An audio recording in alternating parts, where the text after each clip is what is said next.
boy my age walked in behind us, and he was drop-dead gorgeous. Rachel just made a face and introduced him as her nephew, Brian, who was staying with her for some modeling gigs in town. As the two of us talked, I felt rather relieved that Brian was around. He seemed cool and fun, and easy on the eyes, too. Later that evening, we decided to play Twister, and we couldn't stop laughing as we got tangled up. Left foot yellow. As Brian reached over awkwardly, his elbow bumped into a table, and the huge vase on it wobbled. We both jumped up to catch it, and Brian ended up wrapping his arms around me instead of the vase before we collapsed on the floor. Just then, the door opened, and we found Zeke looking down at us. Am I interrupting something? Oh, no, nothing.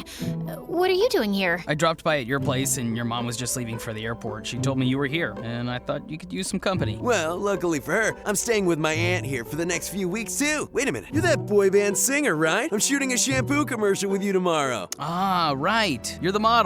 Small world. As Brian excused himself, I told Zeke about how weird Rachel was.